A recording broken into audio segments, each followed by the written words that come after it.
Hello everyone, welcome to Movie News Monday, the show where we break down every significant piece of movie news that happened within the last week in a short and concise amount of time for you.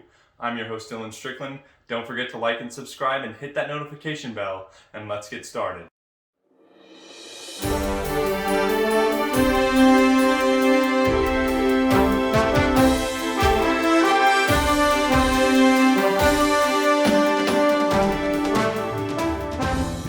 Kombat came out over the weekend, and I thought it was actually pretty good. For more of my thoughts, you'll see the Let's Talk About show that comes out in a couple of days, so stay tuned for that. The Mad Max spin-off movie Furiosa has cast Chris Hemsworth to star alongside Anya Taylor-Joy. It's going to be based on, Furiosa from Mad Max Fury Road, and it's going to be the largest movie ever produced in Australia. It's going to cost about $350 million to make, but everyone involved seems really excited.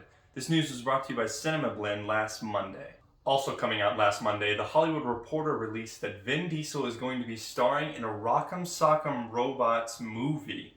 He will be producing himself as well as starring in it, and Ryan Angle, who wrote Rampage starring Dwayne Johnson, is going to be pinning the script. He's partnering with Universal, which are his buddies for the Fast and Furious movies, and we'll see how it turns out. I think Rock'em Sock'em Robots is an interesting choice to make a movie about, but if there's some good boxing drama in there, it might be actually a half-decent film. Last Wednesday it was announced that Disney and Sony have reached a deal to bring Sony Pictures movies to Disney Plus and Hulu. This is incredible news. After their Netflix run, they will be going straight to Disney Plus. So yes, that includes the Spider-Man movies, which will have a limited window on Netflix, and then after that limited, I believe, is 9 months, will go on to Disney Plus. So all your MCU movies, besides of course The Incredible Hulk, will all be in one place. This deal does not just pertain to Spider-Man movies only though, as other Sony Pictures movies will likely be going to Hulu, Disney Plus, and wherever they fit in. This is expected to be from 2022 to 2026. And honestly, I cannot wait, just get me there already. This next news is pretty exciting. Deadline released that Hilary Duff is going to be producing and starring in a How I Met Your Mother spin-off titled How I Met Your Father. The original producers are back, and it's unknown whether or not the original cast will make an appearance, but it's going to be centered around Hilary Duff telling her son the story of how she met her father. I really like this news. I don't know if they're going to get the original writers back just because I know those writers are busy, but I really like How I Met Your Mother, minus the last season, and so I'm glad to see that there's movement on another project in the same vein.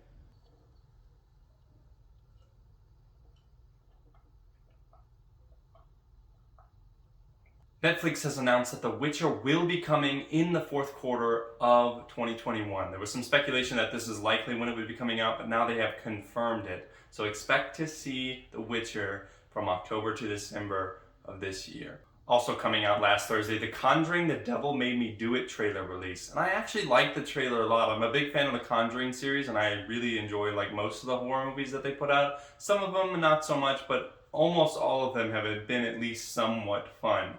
And I really liked the first two Conjuring, so I'm definitely going to be checking out this third one. I'm sure we'll be doing a Let's Talk About show on it, and I cannot wait to see it, because the trailer gave me serious goosebumps, kind of freaked me out a little bit, and that's what I really go to see these movies for. So as long as it promises that and then guarantees that, I'll be going to see it. I can't wait. And finally, the Oscars were last night, so we have several news revolving around that. The first being that an In the Heights trailer, a new one, a third one, has been released, and I thought it was so much better than that second trailer. The first trailer had me almost in tears. The second trailer had me second guessing whether or not I was going to see it. And this third trailer I thought was phenomenal as well. So I cannot wait to see this film in June when it comes out. And I hope that you will tune in as well, because the trailers have been phenomenal. Staying in that same vein of musicals, West Side Story, the new Steven Spielberg movie coming out this December, dropped its first trailers at the Oscars last night too. And oh my gosh, it looks phenomenal. I thought it looked amazing. I was super impressed with the way it was shot. I was watching the trailer and thinking, oh my gosh, this is a really nice commercial. And then I realized that it's an ad for a film. It took my excitement from nothing to something, and very much something. I thought the trailer was really, really good. And I can't wait to see Spielberg's next outing. And finally, for Oscar talk, I'm just going to run through the top 10 most important, but if I miss something, there is a link down below in the description for you to look at who won every Oscar. However, for the sake of the time of the show, I'm not going to go through 24 categories. I'm just going to hit on the main ones here. First off, being Best Actor in a Supporting Role went to Daniel Kaluuya last night, and I could not be more excited. He was fantastic in Judas and the Black Messiah, and I absolutely loved his work. I thought he was the right pick for the Oscar, and I'm so happy he got it. I think that's a perfect choice. Second off, Best Director. Chloe Zhao has become the first woman of color to ever win an Oscars. This is insanely good news, and even though I wasn't rooting for her because I personally enjoyed Aaron Sorkin's movie more, I'm very excited for Chloe Zhao, and I think this is a tremendous step forward for all of humanity and movie making in general.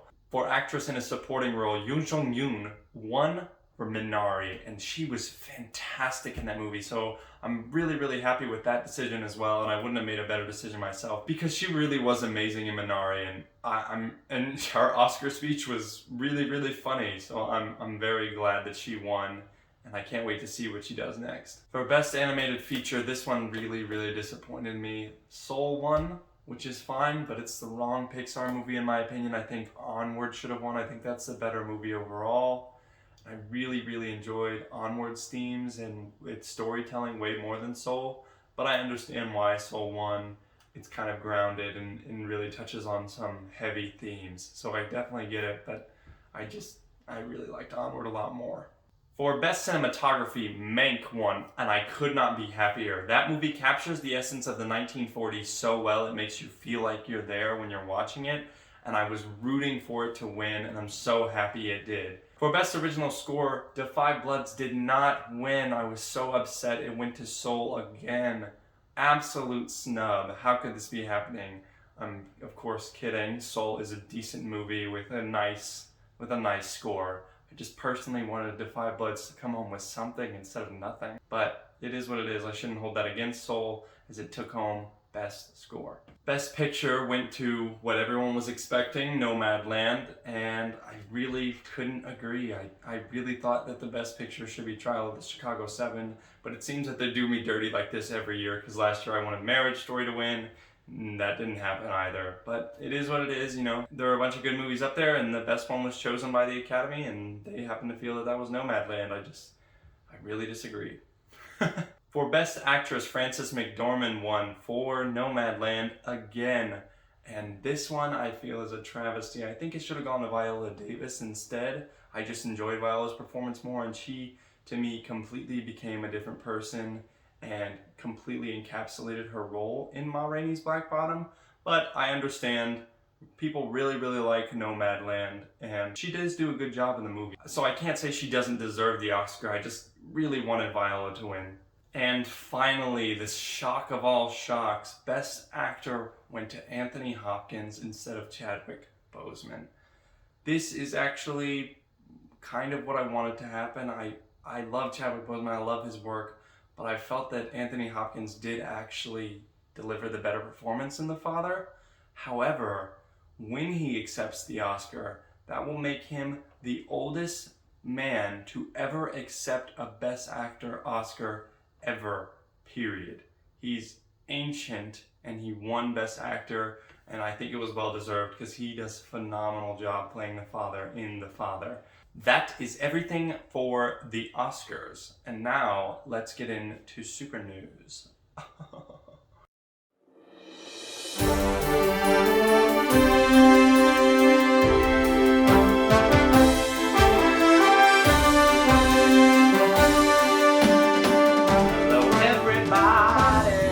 Welcome to Super News, the part of the show where we talk about the stuff that gives me a reason to stay on this planet. The Star Wars news, the superhero news, everything in that category. So, let's get into it. Last Monday, Shang-Chi dropped its first trailer, and I actually thought it was pretty good. I wasn't blown away by it, but I did think that it looked kind of fun. Like the little, like where he does the punch and then the kick flip thing on the train. I thought that looked really cool. Of course I'm going to see it because it's a Marvel product, and if they throw that name on it, I'm going to go see it anyways. And there will most definitely be a Let's Talk About show on that. But yeah, as for right now, I wasn't blown away. I didn't think it was amazing or anything, but I did think it was good, and I can't wait to see it. If you'd like to check out any of the trailers that I mentioned in this video, they are all linked in the description down below. Spider-Man Into the Spider-Verse 2 has added 3 new directors: Joaquin Dos Santos, Kemp Powers, and Justin K. Thompson have been added as those 3 directors. Lord and Miller are going to be returning to produce and write the script, and this will be coming out October 7th, 2022. I know there's a lot of Into the Spider-Verse fans. I like the movie, but I wasn't obsessed with it. However, I know that people have been crazy for another one as it won Oscars, and you know, the global reception is pretty high overall. So I cannot wait to see this movie in October of next year. Fantastic news. Everybody was worried about it, but Michael Keaton's talent agency has confirmed that he will be coming back to play Batman in The Flash. Production for this film has already started and is continuing now. The Wrap broke this story, and this is very good news. This is really, really good news, because I was kind of like, well, what's the point of saying they're going to cast him and him just falling out again? It just kind of felt like we were in that DC trap again, like we are with Black Adam, which we seem to be climbing out of as well. So maybe things are on the up and up for DC. The Falcon and the Winter Soldier is being submitted as a drama series to the Emmys. This is unusual, as typically you would submit it as a limited series like they did with WandaVision to get more Emmys or more potential chances to win that Emmy. However, because they submitted it as a drama series instead of a drama limited series, the potential for a season 2 has kind of now been teased, and the door remains open for that. They first submitted that on Monday, and IndieWire reported about it. However, on Friday, Deadline reported that a Captain America 4 movie is in the works with Malcolm Spellman, who is the writer for The Falcon and Winter Soldier. So maybe there's not a season 2, maybe it's just a 4th Captain America movie, but from my understanding, why can't they do both? Or just keep the name The Falcon and Winter Soldier, and maybe Torres, Sam's side character, can become the new Falcon, and it'll be about him and Bucky. But I kind of think they might rename the show Captain America and the White Wolf after Captain America 4 comes out, and then they will do a season 2 and a season 3. But we'll see what happens. I'm very excited for the future of Marvel. I think there's a lot of stuff on the horizon that looks really, really interesting. Staying in that same Marvel vein, on Tuesday, Variety broke that Emilia Clarke is in talks and in final negotiations to appear in Secret Invasion. She will be in a couple to 3 to 4 episodes, and her role is unknown, of course, as everything is with that show right now. But she's joining Ben Mendelsohn and Sam Jackson in the show that's supposedly about a secret invasion of Skrulls, trying to take over the planet like they do in the comics. And I think this is fantastic news. Emilia Clarke is a fantastic actress, and I think she's had maybe a couple misses lately, or not misses, but hasn't been getting much traction since Game of Thrones. So it is good to see her getting into the MCU and getting work. I'm really, really excited for this, and I cannot wait to see Secret Invasion when it comes out. Last Wednesday, Jeremy Renner announced on Instagram that filming on Hawkeye, the Disney Plus series, has wrapped. This is fantastic news. This series is supposed to arrive sometime in late this year. I'm not as excited as I would be for other stuff, but I'm still looking forward to seeing it. Hawkeye has never really gripped me as a character, minus that scene with Nat in Endgame, but I'm hopefully optimistic that this show is actually going to be really, really cool. So I can't wait to see what they do with it. On Thursday, Deadline broke that Maya Erskine, the Pen 15 showrunner, has been tapped to join the Obi-Wan Kenobi series. She will be playing a supporting role in 3 episodes, although the details of that role are of course unknown. They're not letting anything out about the plot. However, this is interesting because they just released every cast member for Obi-Wan, and now they add one more. Production's supposed to start in April, so, God, I can't wait. I literally cannot wait. I can't wait to see this show. I've been waiting for it for about 5 or 6 years now, and I'm going a little crazy, but it should be a good time. And our final story tonight, Star Trek Discovery has shut down its production for 2 weeks due to COVID-related causes. I think this is good news, actually. because that means that the COVID plans and procedures that everyone is taking are working. Discovery Plus will still put the show out, season 4 of course of the show out later this year. However, they have to shut down production for 2 weeks because one of the production mates' friends got tested positive, and so they're just making sure that nobody else has spread it or caught it, and then they will resume production.